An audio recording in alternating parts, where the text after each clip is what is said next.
ढंग का आदमी, शायद ऐसे ही किसी आदमी की तलाश मुझे भी तो है, पर ऐसे ही आदमी को चुनने का कोई पैमाना तो नहीं है।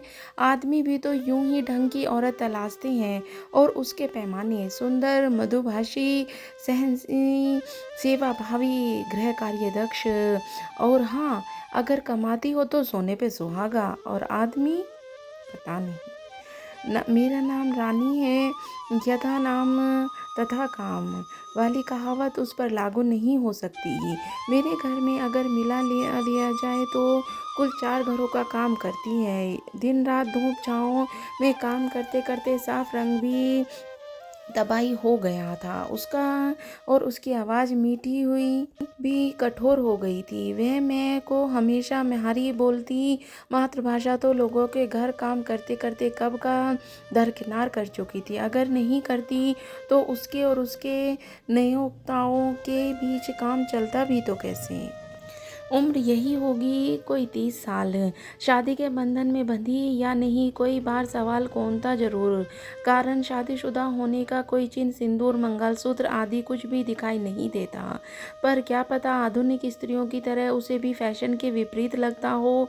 लेकिन फिर खुद को ही यह याद दिलाते हुए कि शिष्ट लोग दूसरों के जीवन में हस्तक्षेप नहीं करते, मैं अपने सवालों से जब्त कर लेती।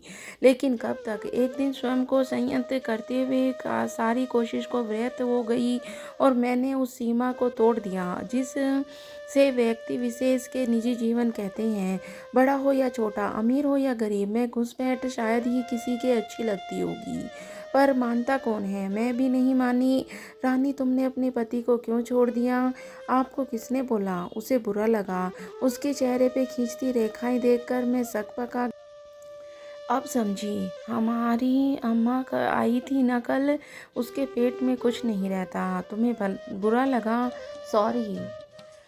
आपकी गलती को सुधारने की कोशिश की, पर तीर कमान से निकल चुका था। सॉरी की जरूरत नहीं कोनो, वह तो हमार अम्मा ऊपर झींक आती है, मौका मिला नहीं कि शुरू हो जाती है। और कोई बात नहीं, उसके पास कहती ही है दोबारा ब्याह कर लूँ। माँ है तेरी, चिंता तो होती ही होगी ना। काहे की चिंता? वह तो भावज में मारे डरती है। जब भी आदमी को छोड़ा है, भावज को डर लागे है कि मकाऊ के कब्जा ना कर लूँ। मूर्ख औरत, इतना भी नहीं समझे है कि रानी मर जाएगी पर बिना मान के न जिएगी। अब आप ही बोलो। मैं भेड़ तो हूँ ना जो किसी के खूंटे से बंध जाऊं। उसकी बातों में वजन था। इसी के साथ बीते दिनों की याद आ गई। रश्मि, तू शादी के लिए हाँ क्यों नहीं करती? तेरी शादी हो तो तेरी बहनों की भी बारी आए। मम्मी कितनी बार और कैसे समझाऊं कि मेरा शादी ब्याह में कोई विश्वास नहीं है। 7 फेरे लो और किसी को पूरा जीवन सौंप दो, फिर जली कटी सुनो, दिन रात बैल की तरह जुतो। 2 अक्षर क्या पढ़ लिए? तेरा दिमाग खराब हो गया है। 2 अक्षर नहीं, पूरा ज्ञान ले लिया और देख लिया सबको। आरती को देखो, शादी के 2 महीने बाद लौटकर आई है। उसके पति ने पहले से ही उसके कई अफेयर था और शायद शादी के 4 महीने बाद ही मर गई। आज तक पता नहीं चला कि उसे क्या हुआ था। बस बंद कर यह पुराण, पहले ही मैं 50 बार सुन चुकी हूँ। अब तेरी सहेलियों के भाग्य में ऐसा था तो कोई क्या करे। अगर शादी में इतने खोट होते तो सारी दुनिया कुंवारी ना बैठी होती। मम्मी, मुझे अभी तो बिल्कुल भी शादी नहीं करनी। अगले महीने मेरा प्रमोशन ख़त्म हो रहा है, फिर सोचेंगे। बात आगे न बढ़ाने देने का एक ही हथियार बचा था। चल ठीक है, आजकल तो सभी के दूध देने वाली गाय चाहिए। वैसे इससे बुरा भी क्या है, 4 पैसे घर में ज़्यादा आए तो बरकत ही होगी। तुरंत संभाल लो बात, मैं मुँह के में कुछ निकले उससे पहले ही। पर 1 महीना 4 साल में बदल गया। प्रमोशन ख़त्म होते ही बसी की डिग्री का ट्रांसफ़र हो गया। रोज़ की चिक चिक से यहाँ दूर यहाँ पर खुश थी और खुशी हर समय अपना रंग खो देती थी। जब मेरे आसपास सब अपने अपने घरौंदे में अपने अपने के बीच गुटगु कर रहे होते, मैं दीवार के पीठ सटाए किताबों से बात करने की कोशिश करती। वह कल मैं आके कुछ बोल ही नहीं पाई। मेरी तंद्रा भंग हुई। तेरा तलाक तो हुआ नहीं, फिर वापस क्यों नहीं जाती? शुभ शुभ बोलो दीदी।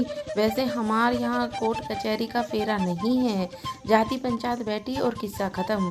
फिर रास्ता छूटता कर कहीं जुड़ता है, जबरदस्ती जोड़ लो गांठ पड़ जाए। तू तो बड़ी समझदार है। और नहीं तो क्या। समझदारी क्या पढ़े लिखों की जायदाद है। चेहरे पर गवाली मुस्कान बिखर गई। आओ दीदी आप इधर बैठो, आज हमें थारे हमारी राम कथा बताओ। उसने कुर्सी पर खींचकर मेरी ओर किया और खुद जमीन पर बैठ गई।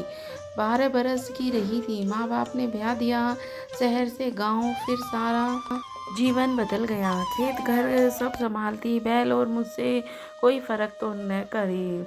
फिर शिकायत न थी। आदमी कभी कभी दुलारता भी था, फिर ठीक था कि एक बार ऐसी खांसी लगी कि छूटी नहीं। काढ़ा पी पी कर गला जुबान सब कड़वा हो गया। धीरे धीरे कंकाल बन गई।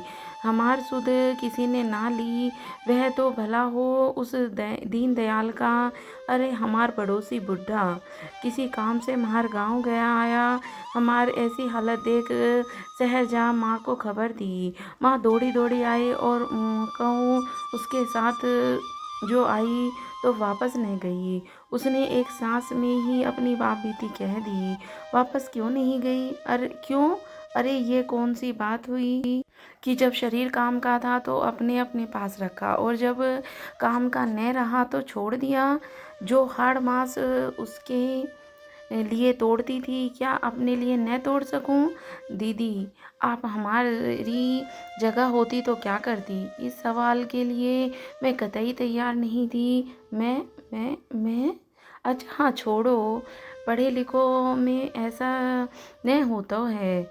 पर दीदी ये तो बोलो, आपने अभी तक ब्याह क्यों नहीं किया? इस हाँ फैसले से तो मैं बिल्कुल घबरा गई। पर कैसे आपका विरोध जतलाती? सीमाओं को तोड़ के शुरुआत तो मुझसे ही हुई थी। कोई पसंद ही नहीं आया। अच्छा तो ये एक बात बता। मेरी बात पर उसने लंबी हुंकार भरी। दीदी ठीक किया आपने।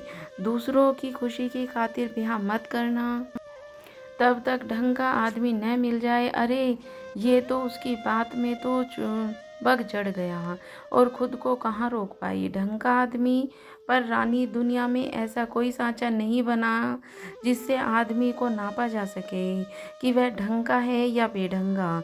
आप हमार बात नहीं समझी। ढंग का आदमी वह होता है जिसे काम से नहीं चाम से प्यार हो।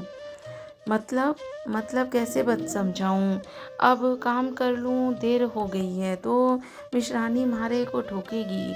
उसकी खींची मेरी जिज्ञासा का अपमान था। वह कैसे समझाती? दीदी बहुत सारे सवाल ऐसे होवे हैं जिसका जवाब सिर्फ समय के पास होवे। मेरे चेहरे पे रंग फीका पड़ गया क्योंकि उसकी पार की नज़रों ने जिसे मैं एक पल पहले ही उलझाना दे रही थी ने जान लिया। मेरे ढंग के आदमी की तलाश के बारे में उसकी बातों की सच्चाई तो थी जिसे मैं चाहकर भी नकार न सकी। जीवन की ऊंची नीची पगडंडियों पर चलते हुए ठोकर खाकर गिरते हुए फिर संभल कर उठकर चलने में जीवन में जो अनुभव रूपी ज्ञान आता है वह बरसों मोटी मोटी किताबों के नीचे दबे रहने से भी नहीं आ सकता।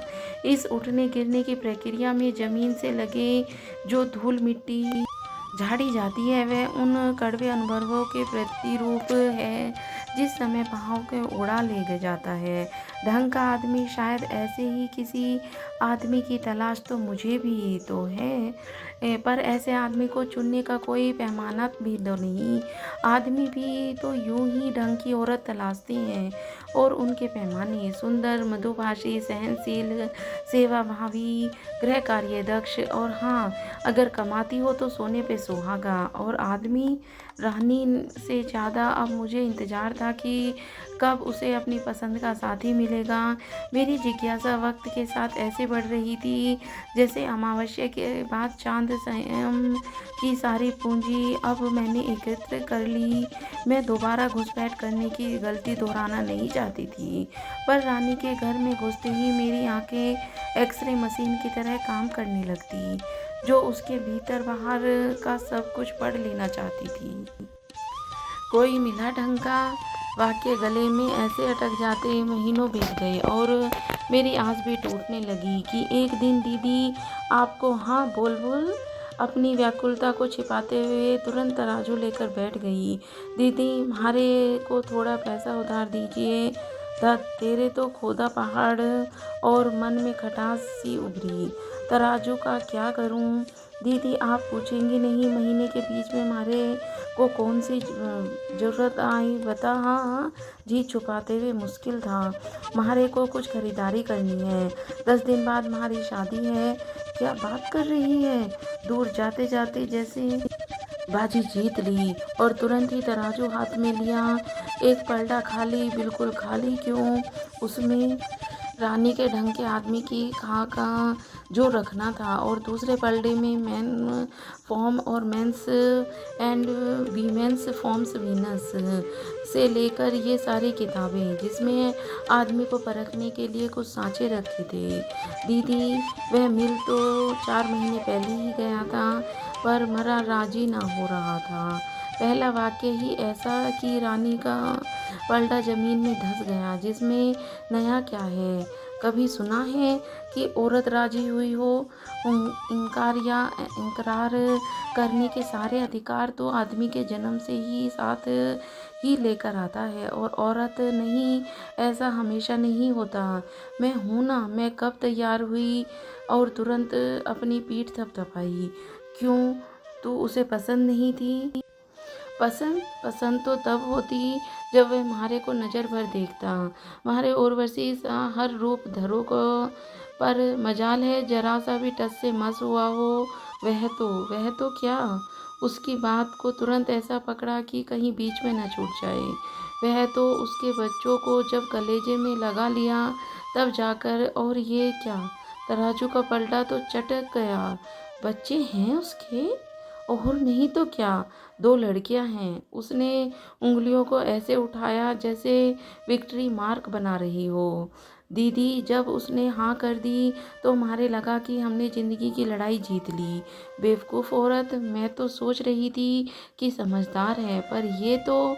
रानी का चेहरा ऐसे चमक रहा था जैसे गड़ा हुआ खजाना मिल गया हो। अनपढ़ है तभी तो पता नहीं दीदी कहता था बच्चों के खातिर दोबारा शादी नहीं करेगा। क्या पता सौतेली माँ कैसे रखे। मेरी उथल पथल से अनभिज्ञ वह बोलती जा रही थी। माँ ने तो जमाने की रीत समझ न आवे। माँ तो माँ होती है, सौतेली हो या सगी, वो तो दुनिया वाले जहर भर दें। पलटा थोड़ा सा ऊपर आया। सच तो है, माँ तो माँ होती है, सौतेली हो या सगी। 9 महीने कोख में रखने से कोई औरत माँ नहीं बनती। पल पल अपने प्यार को सींचने, सुलगती धूप में छाँव देने में थक जाने वाली गोदी में बच्चे को सिर पर रखकर थपकियाँ देने की तपस्या है जिसे करने वाली ही तो माँ कहलाती है। ओ दीदी, मैं ठीक कह रही हूँ ना? यशोदा ने तो कान्हा को कहाँ जन्म दिया था, पर कहलाई तो उसकी माँ ही। पलटा थोड़ा और ऊपर हो गया। दीदी सोने का आदमी है, सोने का मतलब पैसे वाला। धत, आप हमारी बात नहीं समझी। व्यवहार से, गुण से सोने का है। 2 साल पहले उसकी घरवाली को लकवा मार गया। सारा बदन बेकार हो गया। जीती जागती लाश की सेवा करता रहा। माँ बाप भी परेशान हो जाएं, पर वह न हुआ। टट्टी पेशाब सब खुद करवाता। बोलो कोई करेगा इस कलयुग में? कलयुग छोड़ो, सतयुग और त्रेता में भी कोई मदद न हो किया होगा। 8 महीने हो गए ख़त्म हुए उसकी घरवाली को। आगे मैं कुछ सुन नहीं पाई। इसका पलटा अचानक इतना भारी हो गया कि तराजू को संभाल नहीं पाई। उसके चेहरे पे विजयी मुस्कान मेरे दूसरे पलड़े को अंगूठा दिखा रही थी। मैं तो ये समझ ही नहीं पाई कि एक अनपढ़ औरत इस तरह कैसे अपने जीवन को इतने अच्छे तरीके से समझ सकती है। मेरे लिए तराजू का पर्दा सिर्फ और सिर्फ उसकी तरफ झुक चुका था और यही थी उसकी एक कहानी।